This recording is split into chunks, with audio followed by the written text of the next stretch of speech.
Hi friends, welcome back to our channel. எல்லாரும் எப்படி இருக்கீங்க? கண்டிப்பாக நல்லா இருப்பீங்கன்னு நம்புகிறேன். இன்றைக்கி நம்ம சேனலில் நீங்கள் மிஷினில் துணி போடும்போது எவ்வளோ விடாப்படியான அழுக்காக இருந்தாலும் அந்த கரை வந்து நிமிஷத்தில் நீங்க. இன்றைக்கி நான் ஒரு சூப்பரான டிப் ஷேர் பண்ணியிருக்கேன். அது என்னன்னு தெரிஞ்சுக்க வீடியோவை ஸ்கிப் பண்ணாமல் ஃபுல்லாக பாருங்கள். அதுக்கு முன்னாடி நீங்கள் இப்போ தான் நம்ம சேனலை ஃபஸ்ட் டைம் பார்க்குறதா இருந்தால் இப்போவே சப்ஸ்கிரைப் பண்ணிக்கோங்க. கூட இருக்க பெல் சிம்மில் கிளிக் பண்ணிக்கோங்க. இப்போ வாங்க வீடியோக்குள்ளே போகலாம். நம்ம நைஃப்பை வந்து ஷார்ப்பன் பண்ணுறதுக்கு இந்த டிப் வந்து உங்களுக்கு ரொம்ப ஹெல்ப்ஃபுல்லாக இருக்கும். ஒரே சமயத்தில் நீங்கள் நைஃப்பையும் வந்து பார்த்திங்கன்னா ஷார்ப் பண்ணிடலாம். நைஃப்பில் இருக்கக்கூடிய அழுக்கும் வந்து பார்த்திங்கன்னா நீங்கள் நல்லா க்ளீன் பண்ணிடலாம். அதுக்கு வந்து நான் இங்கே கோல்கேட் பேஸ்ட் தான் எடுத்திருக்கேன். ஸோ இப்போ இந்த கோல்கேட் பேஸ்ட்டை வந்து பார்த்திங்கன்னா இந்த மாதிரி ஸ்டீல் ஸ்க்ரப்பர் எடுத்துக்கோங்க. இந்த ஸ்டீல் ஸ்க்ரப்பரில் கொஞ்சமாக கோல்கேட் பேஸ்ட்டை இந்த மாதிரி அப்ளை பண்ணிக்கோங்க. இப்போ அப்ளை பண்ணதுக்கப்புறம் இந்த 2 நைஃப் நான் எடுத்திருக்கேன். ஸோ நீங்கள் எத்தனை நைஃப் எடுத்திருக்கீங்களோ அதுக்கேற்ற மாதிரி கோல்கேட் பேஸ்ட் எடுத்துக்கோங்க. இப்போ இந்த நைஃப்பில் வந்து நல்லா இந்த மாதிரி ஒரு கோட்டிங் மாதிரி கொடுத்துருங்க. ஸோ இந்த மாதிரி நல்லா 2 நைஃப்லேயும் நான் கோட்டிங் மாதிரி கொடுத்துக்கிறேன். இந்த மாதிரி கொடுத்ததுக்கப்புறம் இந்த நைஃபை வந்து நல்லா இந்த மாதிரி ஸ்க்ரப் பண்ணி விடுறேன். ஸோ இந்த மாதிரி ஸ்க்ரப் பண்ணும்போது அந்த ஸ்டீல் ஸ்க்ரப்பர் வந்து பார்த்திங்கன்னா உங்கள் நைஃப் வந்து எவ்வளோ வந்து ஷார்ப்லெஸ்ஸாக இருந்தாலும் நல்லா வந்து பார்த்திங்கன்னா ஷார்ப்பன் ஆக்கிரும். ஸோ இது நைஃப்க்கு மட்டும் இல்லைங்க, நீங்கள் யூஸ் பண்ணுற சிசர்ஸ்க்கு கூட நீங்கள் இதே டிப்பை வந்து ஃபாலோ பண்ணிக்கலாம். இதுக்கப்புறம் இதை வாஷ் பண்ணிவிட்டு ஒரு டவல் வச்சு தொடச்சிட்டு காட்டுறேன் பாருங்கள். உங்களுக்கு நல்லா நைஃப் வந்து க்ளீனும் ஆயிரும், அதே சமயத்தில் நல்லா உங்களுக்கு ஷார்ப்பன் ஆயிரும். ஸோ கண்டிப்பாக இந்த டிப்பை வந்து கண்டிப்பாக ட்ரை பண்ணி பாருங்கள். நம்ம இதுக்காக சாணம் பிடிக்கணுன்ற அவசியம் கிடையாது. நம்ம வீட்டில் இருக்கக்கூடிய பொருளை வச்சு நம்மளே வந்து பார்த்திங்கன்னா ஷார்ப்பன் பண்ணிடலாம். அடுத்த டிப் என்னென்னு பார்க்கலாம். இந்த மாதிரி பசங்க விளையாடுற கார்ட்ஸ்லாம் வந்து நம்ம ஒரு பாக்ஸில் போட்டு ஸ்டோர் பண்ணி வைப்போம். அது ரொம்ப நாள் கழிஞ்சு எடுக்கும்போது வந்து பார்த்திங்கன்னா ஒன்றோட ஒன்று வந்து ஒட்டிக்கும். ஒட்டிட்டு அதில் இருக்கக்கூடிய லெட்டர்ஸ்லாம் வந்து பார்த்திங்கன்னா பிஞ்சு வந்துடும். ஸோ அந்த மாதிரி வராமல் இருக்கிறதுக்கு நம்ம யூஸ் பண்ணுற டால்கம் பவுடர் எடுத்துக்கோங்க. இப்போ டால்கம் பவுடரை வந்து இந்த மாதிரி பாக்ஸில் வந்து கொஞ்சமாக ஸ்ப்ரெட் பண்ணி போட்டுட்டு, ஸோ கொஞ்சம் கார்ட்ஸ் வச்சுட்டு அதுக்கப்புறம் திருப்பி வந்து கொஞ்சம் பவுடர், அதுக்கப்புறம் இந்த மாதிரி லேயராக வந்து நீங்கள் இந்த கார்ட்ஸை வந்து வச்சு விடணும். அதுக்கப்புறம் ஃபுல்லாக இந்த மாதிரி பவுடரை வந்து ஸ்ப்ரெட் பண்ணிவிட்டு பாக்ஸை க்ளோஸ் பண்ணிவிட்டு நல்லா ஷேக் பண்ணி விடணும். இந்த மாதிரி பண்ணிங்கன்னா உங்கள் கார்ட்ஸ் வந்து நீங்கள் எவ்வளோ நாள் கழிஞ்சு எடுத்தாலும் நல்ல ஒரு ஃப்ரெஷ்ஷாக இருக்கும். ஒன்றோட ஒன்று வந்து பார்த்திங்கன்னா கண்டிப்பாக ஒட்டிக்காது. அதே சமயத்தில் கார்ட்ஸ் எல்லாம் இந்த மாதிரி நம்ம ஸ்டோர் பண்ணி வச்சுட்டு எடுக்கும்போது ஒரு பேட் ஸ்மெல் வரும் இல்லையா, அதையும் வந்து பார்த்திங்கன்னா நீங்கள் அவாய்ட் பண்ணிக்கலாம். ட்ரை பண்ணி பாருங்கள். அடுத்த டிப் என்னென்னு பார்க்கலாம்.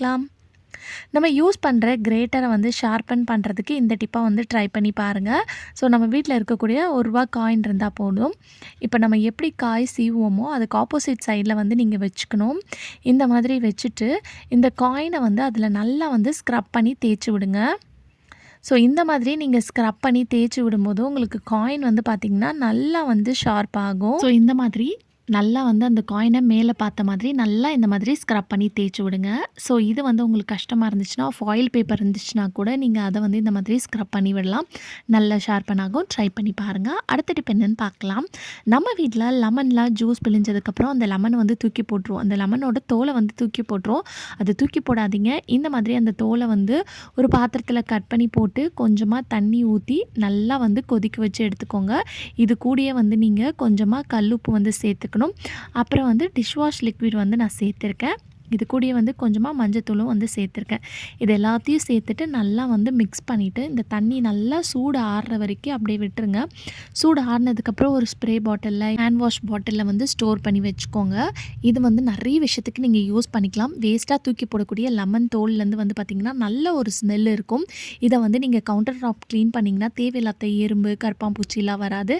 அதே மாதிரி சிங்க்கை க்ளீன் பண்ணுறதுக்கும் நீங்கள் இதை யூஸ் பண்ணிக்கலாம். நல்லா சிங்க் வந்து வாசனையாக இருக்கும், நல்லா பளிச்சுன்னு இருக்கும். ஏன்னா லெமன் தோலில் இருக்கக்கூடிய அந்த சத்துலாம் வந்து பார்த்திங்கன்னா இந்த தண்ணியோட மிக்ஸ் ஆகிருக்கனால உங்களுக்கு நல்லா க்ளீனாக நீட்டாக மெயின்டைன் ஆகும். ட்ரை பண்ணி பாருங்கள். அடுத்த டிப் என்னென்னு பார்க்கலாம். நம்ம வாஷிங் மிஷினில் துணி போகும்போது இந்த மாதிரி ஷர்ட்ஸ்லாம் போடும்போது அதில் காலரில் இருக்கக்கூடிய அழுக்கு வந்து பார்த்திங்கன்னா ஒழுங்காக வந்து போகாது. அதுவும் மெயினாக வந்து ஒயிட் ஷர்ட்லாம் யூஸ் பண்ணும்போது அதில் இருக்கக்கூடிய காலரில் இருக்கக்கூடிய அழுக்கெல்லாம் வந்து பார்த்திங்கன்னா நம்ம அப்படியே போடும்போது வந்து பார்த்திங்கன்னா அந்த துணியில் வந்து அந்த காலர் அழுக்கு வந்து அப்படியே இருக்கும். ஸோ அது ஆகாமல் இருக்கிறதுக்கு இந்த டிப்பை வந்து ட்ரை பண்ணி பாருங்கள். இது ஒயிட் துணிக்கு மட்டும் இல்லைங்க, நீங்கள் யூஸ் பண்ணுற எல்லா ஷர்ட்ஸ்க்கும் இந்த டிப்பை வந்து நீங்கள் ஃபாலோ பண்ணிக்கலாம். ஸோ ஒரு பக்கெட்டில் வந்து நல்லா சூடாக, ரொம்ப சூடாக வேணாம், லைட்டாக சூடான தண்ணி வந்து எடுத்துக்கோங்க.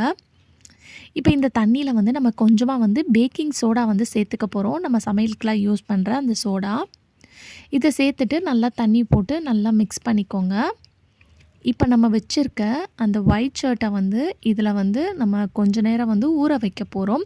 உங்கள் ஒயிட் ஷர்ட்டாக இருந்தாலும் சரி, இல்லை உங்கள் காலரில் இருக்கக்கூடிய அழுக்கு எந்த ஷர்ட்டாக இருந்தாலும், கலர் ஷர்ட்டாக இருந்தாலும் விடாப்பிடியான கரை இருக்குன்னா கண்டிப்பாக இந்த டிப்பை வந்து ஃபாலோ பண்ணிக்கோங்க. நம்ம சமையலுக்குலாம் யூஸ் பண்ணுற வினிகரை வந்து லைட்டாக இதில் ஸ்ப்ரெட் பண்ணி விட்டுக்கிறேன். ஏன்னா நிறைய பேர் வந்து பார்த்திங்கன்னா குழந்தைங்க யூஸ் பண்ணுற ஒயிட் யூனிஃபார்ம் ஷர்ட்டில் ரொம்ப அழுக்காக இருக்கும், கரையாக இருக்கும். ஸோ அதை நம்ம வாஷிங் மிஷினில் போட்டோன்னா சரியாக வந்து பார்த்திங்கன்னா அந்த கரை போகாது. ஸோ அந்த மாதிரி இருக்கக்கூடிய சமயத்தில் இந்த டிப்பை வந்து ட்ரை பண்ணி பாருங்கள். ஒரு 10 to 15 மினிட்ஸ் நீங்கள் ஊற வச்சதுக்கப்புறம் அந்த காலர் எடுத்து பார்த்திங்கன்னா அதில் இருக்கக்கூடிய அழுக்கெல்லாம் வந்து பார்த்திங்கன்னா நல்லா ரிமூவ் ஆகிருக்கும். ஸோ இதுக்கப்புறம் இந்த தண்ணியோடு சேர்த்து நீங்கள் அந்த துணியை வந்து உங்கள் பக்கெட்டில் வந்து நீங்கள் போட்டு வாஷ் பண்ணிக்கலாம். நான் ஒயிட் துணி மட்டும் தனியாக வாஷ் பண்ணுறனால நான் வந்து தனியாக போடுறேன். நீங்கள் மொத்தமாக துணி கூட போடுறதா இருந்தால் நீங்கள் அப்படி போட்டுக்கலாம். போட்டுட்டு நீங்கள் என்ன லிக்விட் ஊற்றுவீங்களோ அந்த லிக்விடை வந்து ஊற்றிட்டு மிஷினை வந்து ஆன் பண்ணி விட்டுருங்க.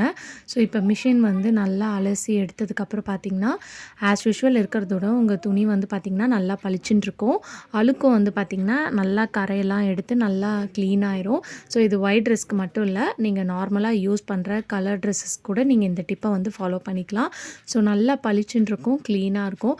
ஸோ கண்டிப்பாக இந்த டிப் ரொம்ப யூஸ்ஃபுல்லாக இருக்கும் எல்லாருக்குமே. மெயினாக வந்து ஒயிட் ஸ்கூல் யூனிஃபார்ம் யூஸ் பண்ணுறவங்களுக்கு கண்டிப்பாக இந்த டிப் வந்து பார்த்திங்கன்னா ரொம்ப ஹெல்ப்ஃபுல்லாக இருக்கும். ஸோ கண்டிப்பாக இந்த டிப் பிடிச்சிருந்துச்சுன்னா இந்த வீடியோவை உங்கள் ஃப்ரெண்ட்ஸ் அண்ட் ஃபேமிலிஸ் கூட ஷேர் பண்ணிக்கோங்க.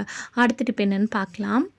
நம்ம வீடு வந்து பெருக்கும்போது வந்து பார்த்திங்கன்னா சில ஓரங்களில் அடியில் இந்த மாதிரி டேபிளுக்கு அடியில், ட்ரெஸ்ஸிங் டேபிளுக்கு அடியில் இருக்கிற கேப்லலாம் ஓரமாக வந்து பார்த்திங்கன்னா டஸ்ட்டு முடியெலாம் இருக்கும். பட் நம்ம அது என்ன தான் தொடப்பத்தில் பெருக்கினாலும் அவ்வளோ சீக்கிரத்தில் வந்து பார்த்திங்கன்னா அது வராது. ஸோ அதுக்கு வந்து இந்த மாதிரி செலோ டேப், நான் வந்து சின்ன செலோ டேப் தான் இருக்குது, ஸோ சைஸ் சொல்கிறேன். ஸோ அதனால் இதை ஒட்டியிருக்கேன். நீங்கள் கொஞ்சம் பெருசாக அகலமாக இருக்கிற செலோ டேப் எடுத்து இந்த மாதிரி தொடப்பத்தில் ஒட்டிட்டு நீங்கள் உள்ளே விட்டிங்கன்னா அதுக்கு மூலையில் இருக்கக்கூடிய அழுக்கு தூசியெல்லாம் வந்து பார்த்திங்கன்னா இந்த செலோ டேப்பில் வந்து ஒட்டிடும். ஏன்னா இதுக்கு அடியிலலாம் வந்து நம்ம போய் பெருக்கணுன்னா நவுத்திட்டு தான் பின்னாடி பக்கம் வந்து நம்மளால் பெருக்க முடியும் இல்லையா? ஸோ அந்த மாதிரி டைமில் அது ஓரமாக இருக்கக்கூடிய டஸ்ட்டெல்லாம் வந்து பார்த்திங்கன்னா இந்த செலோ டேப்பில் வந்து ஒட்டிடும். ஸோ அதுக்கப்புறம் நீங்கள் இதை எடுத்துகிட்டு வந்து நீங்கள் தூக்கி போட்டுடலாம். இந்த டிப் நம்ம டெய்லி பண்ணுறதுக்குல எப்போயாவது ஒரு நாள் நம்ம டீப் க்ளீனிங் வந்து பண்ணுவோம் இல்லையா? இப்போ பொங்கல் ஸ்டார்ட் ஆகிடுச்சு, இந்த மாதிரி டைமில் டீப் க்ளீனிங் பண்ணுற டைமில் இந்த டிப் வந்து பார்த்திங்கன்னா உங்களுக்கு ரொம்ப ஹெல்ப்ஃபுல்லாக இருக்கும். எவ்வளோ ஓரங்களில் வந்து டஸ்ட் இருந்தாலும் சரி, ஒரு சின்ன முடி இருந்துச்சுன்னா கூட ஈஸியாக வந்து பார்த்திங்கன்னா உங்களுக்கு இந்த செலோ டேப்பில் வந்துடும். அதுக்கப்புறம் நீங்கள் இதை எடுத்து தூக்கி போட்டுட்டு நீங்கள் வந்து நார்மலாக யூஸ் பண்ணிக்கலாம். ஸோ கண்டிப்பாக ட்ரை பண்ணி பாருங்கள். ஓகே ஃப்ரெண்ட்ஸ், இன்றைக்கி வீடியோவில் நான் ஷேர் பண்ணி இந்த டிப் கண்டிப்பாக உங்களுக்கு யூஸ்ஃபுல்லாக இருக்கும்னு நினைக்கிறேன். அப்படி யூஸ்ஃபுல்லாக இருந்துச்சுன்னா மறக்காமல் நம்ம சேனலை லைக் பண்ணுங்கள், ஷேர் பண்ணுங்கள், கமெண்ட் பண்ணுங்கள், சப்ஸ்கிரைப் பண்ணிக்கோங்க. தேங்க்யூ ஃபார் வாட்சிங்.